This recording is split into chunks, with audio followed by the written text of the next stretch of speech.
Welcome friends back to this teleconferencing session of PGDHHM program, and in this teleconferencing session we have been focusing discussions on topics related to the course 4, and to begin with we have discussed about the equipment management, and subsequently we discussed about the organization and management of laboratory services and blood transfusion services.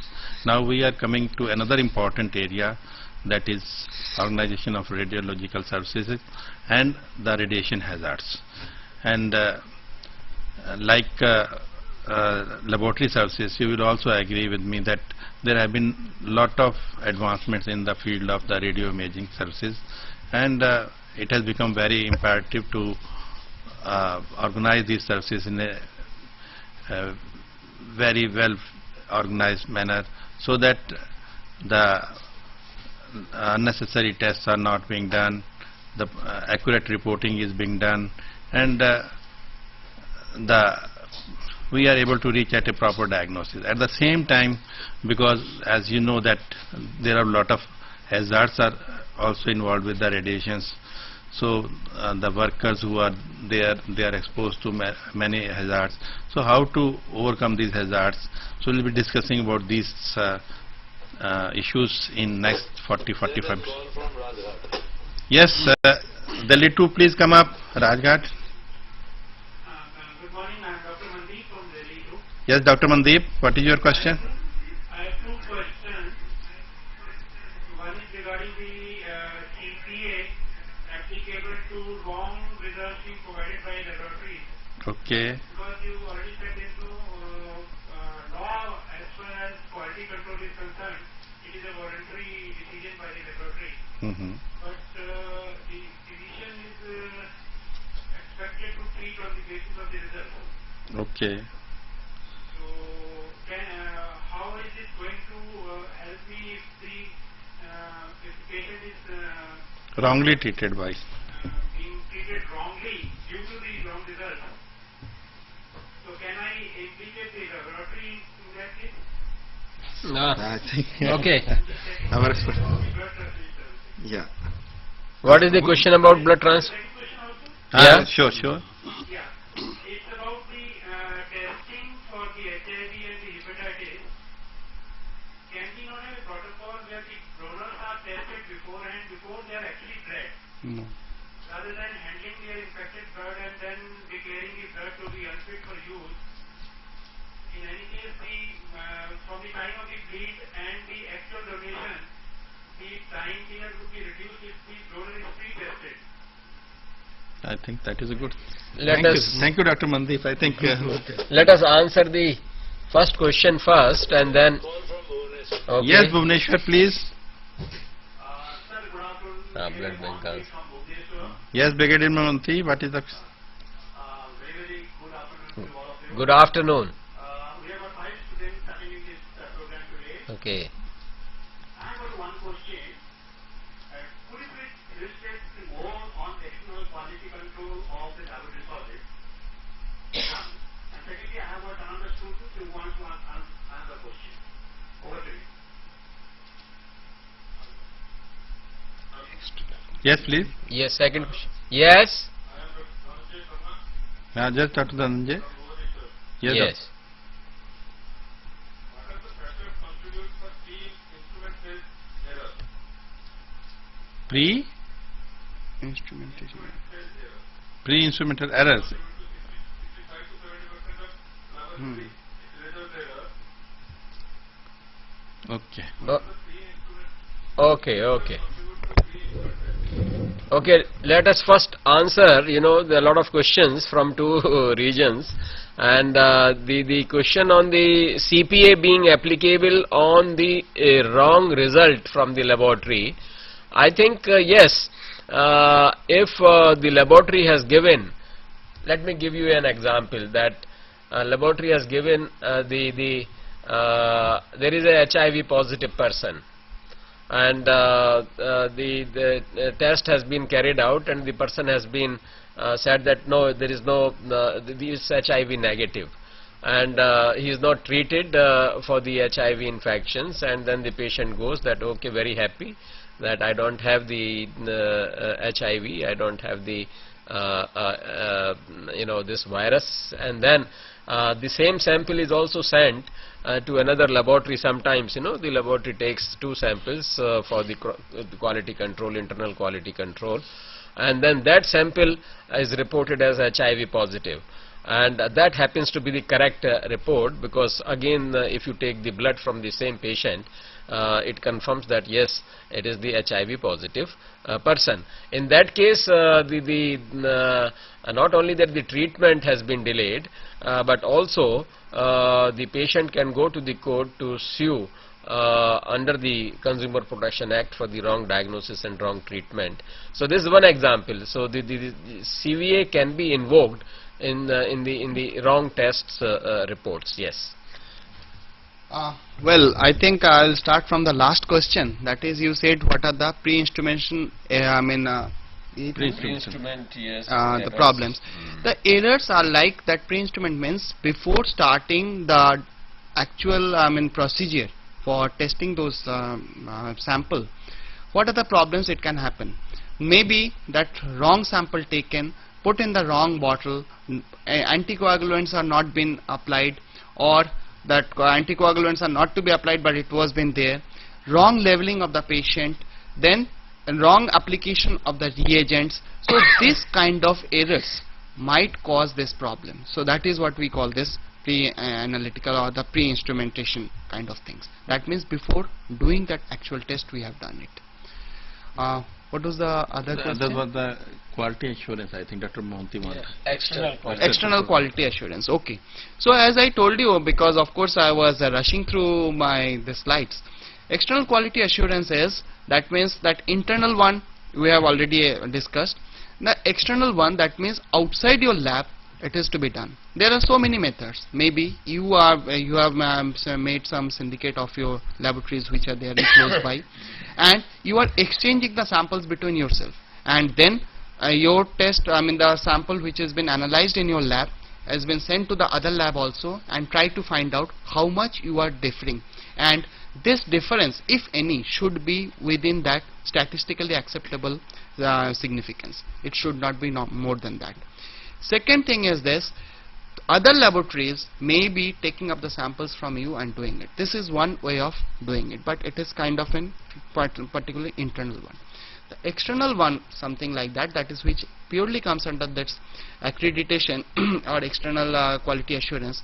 That is something like NABL. So they, on a regular basis, maybe 6 monthly interval, and I'm sure it is a 6 monthly interval only, they should be visiting your laboratory. They will take the samples, they will look into the other aspects also, and based on that, that certification will be given. So that is another way in which that external kind of things are to be done. Well, for the third question, that is why we are not screening our donors for HIV/AIDS and hepatitis before taking the blood sample. Not a bad idea, but as such, whenever a donor is coming to donate the blood, I think it is not possible for us to ask that fellow that we would like to know your HIV status first, and then only will allow you to do the blood donation. I think legally or otherwise also we cannot do that. So whosoever the donor coming to us, we need to take the blood, take those samples and all these things and do it. Yes, Khanna. Yes, Khanna, please come up with your question. Namaskar. This is Dr. Sanjay. Today I have 3 doctors with me here in our program and being very time guidance. Now I will put the mic for questions.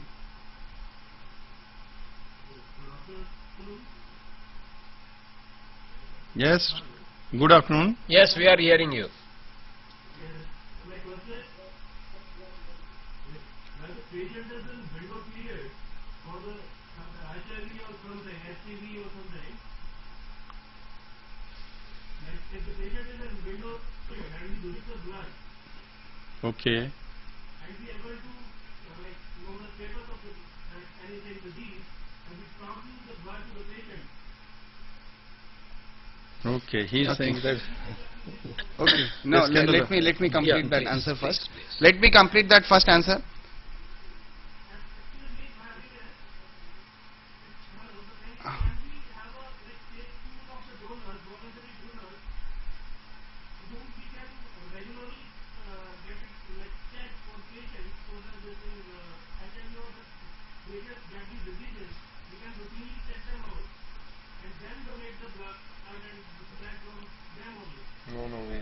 Uh, well, friend, the thing is this: except for HIV, for all other blood, I mean, from the donors, we need to take the history, because I said that this has been done in two stages. At one by the technician and another by the doctor. Doctors take the detailed history, and the history within last 1 year of hepatitis or for malaria and syphilis. So these histories are definitely taken, but for the HIV definitely it cannot be given or it cannot be taken.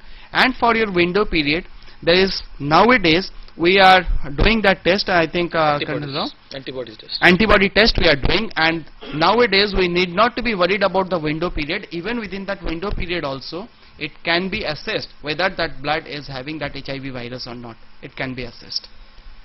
Yes. Would you like that? No, I think- as very rightly said, so you have to actually preserve the blood during that period in 6 weeks. For the 6 weeks, then only you can actually discard. There is a mandatory requirement again that you need to keep the blood for that much duration, and then only discard. But as very rightly said, that antibody test has come in, and we need not be doing this preservation of blood for a long time. We can test the blood then and there only, and then give the status as required. Okay, thank you very much, Dr. Das, Professor Agarwal, and Dr. Rao. Now we will move on to that the organization of radiation department. Because we have got half an hour at our disposal. Doesn't matter. Good afternoon to you, everybody. Now today I'll be talking on the radiology or radio imaging services, now rightly called, because radiology services have a lot of other components also, and radio imaging services is the right name. And it how this department is organized, what are the other safety precautions we need to take, also what are the planning parameters we need to adopt, and what are its implications, we will see one by one. I have a presentation here. It all started with William Röntgen, as you are all aware, that in 1895, once the X-rays were discovered, they were then started using extensively for the diagnostic as well as for the therapeutic purposes later on. It is, as all of us know, rapidly expanding specialty as well as a very fast growing department. CT scan, MRI, various equipments are being added, ultrasonography, your mammography, various other scanning modalities which have come in. It consumes 10% of your annual budget. The equipment cost is quite high, and you have to, again, just like blood bank, it is also guided by the statutory requirements, statutory regulations. That is, Atomic Energy Regulatory Board controls this. The focus is now changing from the normal X-ray to the digital X-ray. I have shown it on the view file, digital X-ray film as well as the digital X-ray machine, and this is now increasingly being used because you are finding it difficult for the dark to keep the dark room, develop the X-ray film, and then give to the patients or to the physician. So easiest way is to put it online. The results are available all over the hospital on the network. And what all makes the modern diagnostic imaging department is general X-ray units, then the mobile X-ray units, then fluoroscopy units, then mobile image intensifiers, then ultrasound imaging, mammography, CT scanning, MRI, dental X-ray units, and many times it is also mobile diagnostic units which are taken in the vehicles for mass radio screening and other purposes. To tell you about the radiology services, it is divided into radio imaging services, which we are going to talk today about. We are not talking about the nuclear medicine department as well as radiotherapy department, because that is a topic in itself. We will be talking only about conventional radio imaging services, interventional services, ultrasound, CT scan, MRI, DSA, mammography. All other have become separate specialities, like nuclear medicine has become a separate specialty, radiotherapy has become a separate specialty. Nuclear medicine has added PET, CT scanning, which is called positive emission tomography. And similarly, radio imaging is also growing day by day. Various definitions are available. I won't go really into the details of that, but X-rays are akin to gamma rays, and they are ionizing radiations, whereas we are also using non-ionizing radiations in terms of MRIs as well as ultrasonography. It is very inexpensive, readily obtained, portable, can be made available in the peripheries also. And disadvantages are that the soft tissue is very difficult to be detected. But we have other modalities which can detect soft tissue, which all of you are aware. What are the planning consideration? Various factors like number of hospital beds which are existing, which are planned, annual hospital admissions, bed occupancy rates, patient X-ray load, whether it is inpatient, OPD, accident and emergency, operation theatre, ICU, all these loads are taken into consideration. Patient load for ultrasound, for CT, for MRI is also taken into consideration. What are your hours of operation is also taken into consideration. What are the future expansion, and what is your strategic planning in terms of growth, that also has to be taken into consideration. Certain rules of thumbs are always there in all the departments, like just you heard about the laboratory. Similarly, for the X-ray or medical imaging, you have certain thumb rules, like one X-ray machine can provide service to 10,000 to 1 lakh population. An X-ray machine can be even if there are 4 or 5 X-rays, it is good enough because it is serving a purpose, but it can be extended up to 50 X-rays per X-ray machine. Another thumb rule is 1.3 to 1.5 examination per hospital per bed, and this is taken for planning of the X-ray rooms. 1 examination for every 5 to 6 outpatient visits, 1 examination for every 2 to 3 emergency cases. All these planning parameters are used. 5,000 examinations can be carried out on an average in a single X-ray room on a single shift basis, that is your 8-hourly shift. For non-teaching hospitals, you can use almost 20 daily procedures. This is our various guidelines or rule of thumbs which are available. In teaching hospitals, we have 5,000 examinations, as I have already brought out. A radiologist is a must per year. 5,000 examinations can be handled by a radiologist. 2.5 radiographers per X-ray room. That is the ratio which needs to be there for a good, efficient, quality management of a radiology department. 0.5 to 0.8 technicians per X-ray room, and nurse aid, especially for the ladies you require for their dressing up and changing and holding, positioning, all those things required where you need a lady nurse aid. And pediatric load is almost 5 to 10%. Various you can find out on you can see on your view file that chest X-rays occupy the maximum workload of the X-ray department, is almost 40%. Various other examinations are also given in that order. Then I have just given you the example of a hospital. Assuming that there are 50,000 procedures annually, we would require almost 8 to 9 X-ray rooms for this. If you consider 75% utilization and 15 minutes required per examination, then the calculation is such that diagnostic time would come you have to multiply 50,000 with 15 minutes, and available time would be what you have, that is around 250 days, 8 hours, 60 minutes, and then 75% utilization, so 90,000 minutes per room per year. And if we divide that, then it will come to around 8.33. That is almost 8 X-ray rooms are required if you are going to do 50,000 procedures annually. Then location, as in any other department, again but this department has implications from radiological safety point of view. So location has to be at the end of a hospital wing. A separate wing is preferable where there is no thorough traffic. People don't keep on going in and out of that department. Easy accessibility should be there from OPD, from ICU, from OT, and also from the inpatient. Ground floor is preferable because of the weight of the equipment. Various equipments like CT, MRI, X-ray, all those require heavy machinery, so they need to be on ground. Various measures I have already given on viewfoil. Scaffolding, heavy equipment, then electrical connections are involved, transformers are involved, and also you need scope for future expansion. This is again diagrammatically shown that X-rays, ultrasound and CTs need to be nearer to outpatient departments, inpatients, as well as various critical care departments. Then in the layout, again adequate reception and waiting area is a must, because every procedure takes a time and you need adequate space where the people can sit, and you can put certain welfare amenities like television and various other facilities which will keep the patients engaged.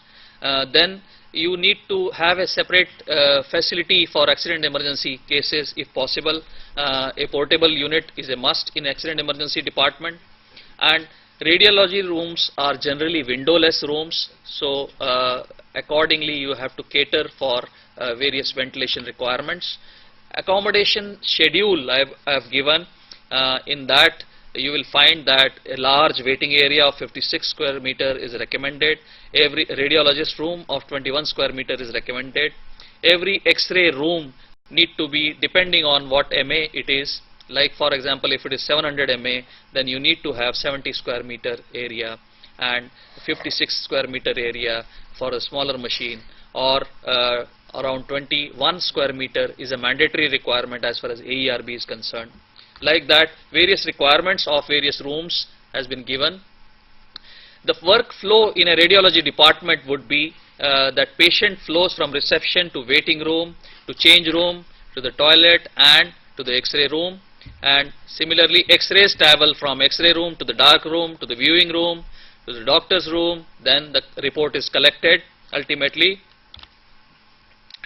Then estimation of the total departmental space, average size of an X-ray room we have taken here 31.5 square meter, and gross department area would be almost 4.5 to 5 times of the X-ray room, each X-ray room in a non-teaching hospital. In a teaching hospital it would be 6 to 7 times that area. So you can see that 8 diagnostic room department would be in a non-teaching setup around 1134 square meter.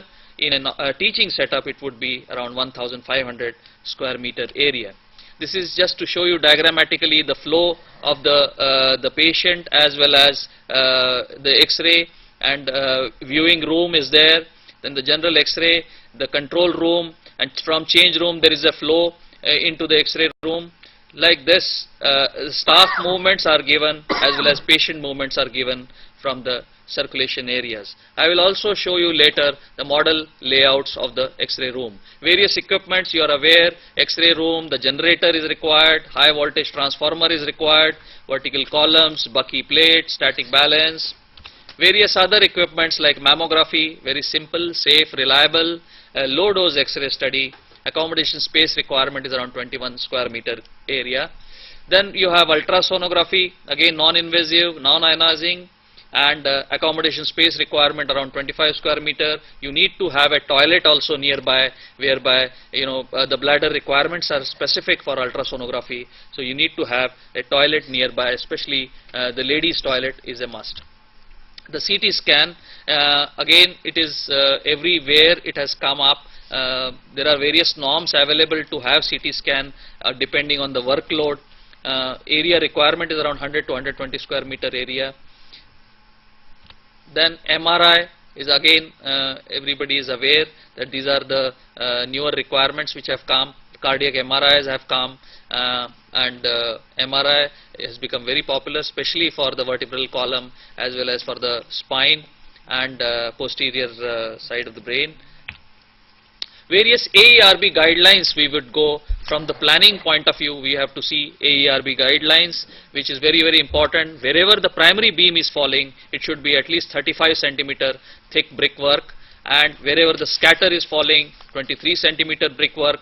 Shielding equivalent to 23 centimeter brickwork, this is around 1.7 mm lead. Actually, everything is counted in lead equivalent for the doses. Number of doors should be minimum. One door is preferable, but if it is not possible, then 2 doors should be adequate. Primary X-ray beam should not fall on the dark room, should not fall on the doors and windows which are there, and not less than 18 square meter is a mandatory requirement as far as AERB is concerned. However, as I have said, depending on how much MA X-ray machine is, you have to give much more space. You should not be having more than 1 unit in the same room. Openings and ventilation should be located above a height of 2 meters from the finished floor level, and preferably there should not be any windows. Then there are various other requirements, like control panel is needs to be outside the room, separate room, if it is more than 125 kilovolt, and up to 125 it can be located in the X-ray room. Various shielding requirement is there on the walls, doors, ceilings and floors. Patient waiting area shall be provided outside the X-ray room. Dark room should be located adjacent to the X-ray room, so but the primary beam should not fall on that. And there is a requirement of signage wherever. I have shown in the left hand column, if you can see, constantly I am showing this importance of the signage in the X-rays, whether it is CT scan, whether it is X-ray or mammography. You have to put this sign. Also, you need to keep red light on when the unit is in use. Appropriate warnings should be placed, especially for the pregnant women. That is a must from the safety point of view. This is just a simplistic layout of X-ray room and dark room. You can see the beam is there, the X-ray tube, protective barriers for the control room, and door is to be lead line. Other from the hospital corridor point of view, also if you see, you have X-ray room, then office, viewing, you have various control panels outside. Then this is overall a complete X-ray department, you can say, radiologist room. Then the corridor is there, the X-ray room, dark room, how people come in and go out. Various policies and procedures have to be followed in the radiology department. It functions around the clock.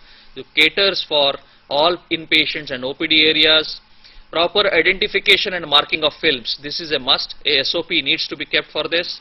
Disposal of hypo waste, that is after you develop the X-ray film, there is a hypo waste. Then SOP for safe and proper use of equipment is a must. From the point of accreditation also, this requirement has come up, that you need to calibrate your equipment regularly, and you need to get it done through a proper service engineer. All reports need to be signed by radiologist, and there should be a methodology by which the urgent results are immediately communicated to the concerned physician and surgeon. There should be a crash cart available for the contrast injection. The emergency can arise any time. There also needs to be an infection control policy even in the radiology rooms. OPD film should be handed over to the patients, and the inpatient, it goes into your records. Equipment management policy, earlier also it has been brought out by Professor Agarwal about equipment management. Then there are various accreditation requirements. I am sorry for this slide, it's very in the small font, but I will narrate this, that imaging services should comply with the legal and other requirement. The scope of the imaging services should be commensurate to the services being provided by the hospital. Adequately qualified and trained personnel should perform, supervise and interpret the investigations. Policies and procedures guide identification and safe transportation of patients to imaging services. Now this is very, very important aspect, because many times the patients are the medication has been given, anesthetist is required many times, because patient may be in that anesthetist requirement is there. Imaging results are available within a defined time frame. Now this is also a very, very important requirement as far as accreditation is concerned, because you have to immediately give the results within a defined time frame. It may be 2 hours, 4 hours, 24 hours. Critical results are intimated immediately to the concerned personnel, that is your treating physician, surgeon, and they should be able to take the decisions immediately. There are various other objective elements which are required. Quality assurance program is a must for imaging services. The program addresses verification and validation of imaging methods. The program addresses the surveillance of imaging results. That means constantly the imaging results have to be analyzed. The program addresses the periodic calibration and maintenance of all radiology equipment. The program includes the documentation of corrective and preventive actions based on this. Then the radiation safety program needs to be documented. The program is integrated with the organization's safety program. Written policies and procedures are a must for handling and disposal of radioactive and hazardous material. This is not so much in the X-ray department as such, but especially in the nuclear medicine department, this is a must. Imaging personnel are provided with appropriate radiation safety devices, that is your TLD batches, the lead, apron, and various other safety requirements. Imaging personnel are trained in radiation safety measures, that is they need to monitor the radiation area, the radiology department. Policies and procedures guide the safe use of radioactive isotopes. This is specifically for the nuclear medicine. The radiation protection we will talk about. Shielding or lead equivalent is a must. Protective barriers, viewing windows and fluoroscopy chair, minimum lead equivalence of 1.5 mm lead equivalent. Protective aprons need to be of 0.25 mm lead equivalent. Gonal shields need to be of 0.5 mm lead equivalent. The cassettes have to pass through a 2 mm lead equivalent cassette box and to be opened only on one side at a time. Temporary film storage should be again of 2 mm lead equivalent. Occupancy in the X-ray room, assistance to patient should be the minimum. There should be various safety devices which should be put in the X-ray room. No pregnant women should be allowed inside, especially to hold a baby and things like that. It should not be permitted. Fetal protection should be carried out. All the signages should be in the local languages. This signage of the radiation hazard which has been put on the left hand corner should be put everywhere in all the languages. This is a mandatory requirement from AERB also. Organ shields, gonal shields, eye shields, thyroid shields should be available in the department. Mobile equipment has to be handled properly when especially you are taking it in the ICU and the operation theatre and various other places. There temporary shield shall be employed for the purposes. Also people have to take proper precautions while utilizing this mobile equipment. Servicing of the equipment has to be done by the service engineer who is qualified and certified by the AERB. The personal dose monitoring is also very important. Thermoluminescent dosimeter, which is also called TLD batches, they have to be issued to each and every personnel in the radiology department, whether that is a radiographer or an assistant or a nursing aide or to the doctor concerned. It will be monitored by AERB. However, due to overloading of AERB or BARC, now they have outsourced this facility to various region-wise. They have outsourced, and they have allotted, in fact, the regions to various hospitals. Alerts I have already given on the view foil, that is 10 millisieverts to investigate the case. 30 millisievert is the maximum permissible dose in a block of 5 years for each year. At 100 millisieverts, he has to be 30 millisieverts onwards, he has to be laid off from the work, and at 100 millisieverts, you have to undergo a thorough medical examination. Dose limits, as I have already told you, 30 millisievert is the maximum load, effective dose, maximum permissible dose in 1 year for 5 years block. Equivalent dose to the lenses is 150 millisieverts. Equivalent dose in a year to the skin and hands, 500 millisieverts, and like this. Personal requirement like RSO is a must. Nowadays, radiation safety officers are being trained by BARC or AERB, and there are levels in this, that RSO level 1, RSO level 2, RSO level 3. RSO level 2 is a requirement wherever you are handling nuclear medicine. RSO 3 is a must wherever you are having a radiotherapy department along with the radiology department. In RSO 1, you have to have in each and every X-ray department. Radiologist, even if there are 2 X-ray units, then you have to have a radiologist. X-ray technologist is a must for every X-ray equipment. Service engineer, as I have already brought out, should be qualified and certified. Employer is the one who's having this X-ray facility in his premises, and he will be responsible, held responsible from the statute point of view. Design certification is a must from the AERB. The type has to be approved, the equipment has to be approved from the AERB. No objection certificate should be taken in case of foreign make. Registration of X-ray equipment is a must. Approval of layout. In case if you are changing your layout, you have to again take the approval from the AERB for this. Radiation protection, again certain principles have to be followed for protection, like increasing the distance between the source and the target, then reducing the duration and the time of exposure. Nowadays, whatever X-ray machines are coming, modern X-ray machine, they are taking care of this duration as well as time of exposure, and providing shielding is a must. The RSO's duties have to be seen, that they have to educate all and every entrants. They have to maintain certain records as per the statutory requirement by the AERB. Those records have to be seen by people who are inspecting from AERB side. Wherever there are possible radiological monitoring surveys have to be carried out. In one of the hospitals which we saw, we found out that radiation was maximum near the door of that particular X-ray unit, and unfortunately certain patients were waiting there because they were not very sure that whose number is going to come next. So they were always waiting outside the door, and maximum dose was found there only, the radiation was found there only. The corrective action was taken definitely, but this is just for your information that we have to continuously carry out radiological monitoring in the areas of the radiology department, and we have to ensure that proper calibration is carried out of the equipment, and equipment is kept in good condition. In the morning again we discussed about the life of the equipment. The life of the equipment has to be kept in mind, and suitable replacements have to be done from time to time.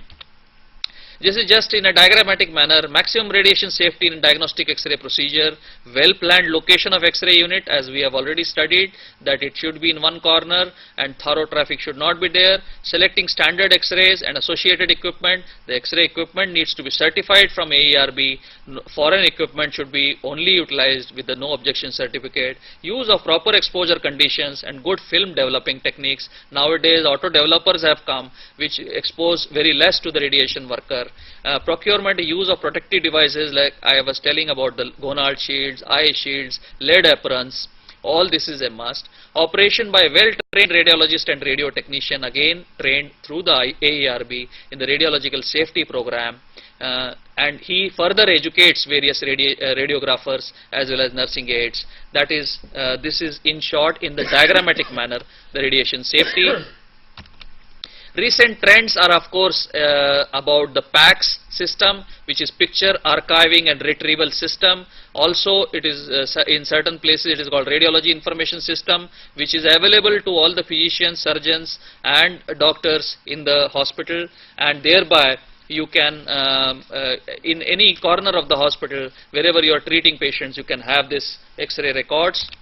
Various other trends like telemedicine has come up, teleradiology, in which you are able to transmit images from one end to another end, also from one area to another. In the armed forces also we are utilizing this facility for transmitting certain X-ray and diagnosis at the other end by trained doctors, and accordingly they can guide the MO on the spot.